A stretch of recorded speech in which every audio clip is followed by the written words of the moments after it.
Tonight, members of Congress met on the steps of the Capitol for a candlelight vigil. As here in Maine, hundreds gathered in Portland to do the same.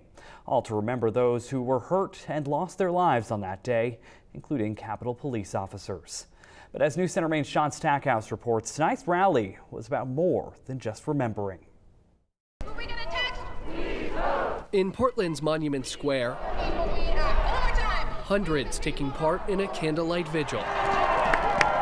1 year after riots at the U.S. Capitol. There was a need for community members to connect about what happened on January 6th. Signs in hand and messages shining on nearby buildings, all part of the January 6th Day of Remembrance and Action. It's good to know that there are other people in my area who are willing to stand up and stand out. Fighting back against the riot 1 year ago and calling for the passage of several voting rights bills in Congress. It's not just about Maine, it's for the whole country. We want these legislations passed. We want to make sure that everyone has the right to vote and that our voting rights are protected for years to come.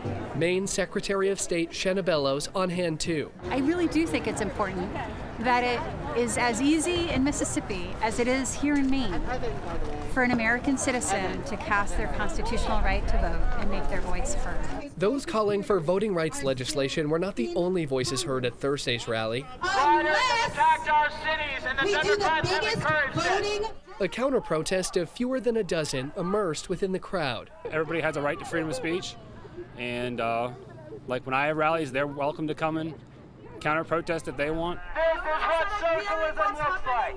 There were tense moments at times between attendees and counter-protesters. However, much of the evening remained peaceful. Many here simply calling for unity. There are a lot of people here who believe in democracy and who are in this for the long haul. In Portland, Sean Stackhouse, News Center, Maine.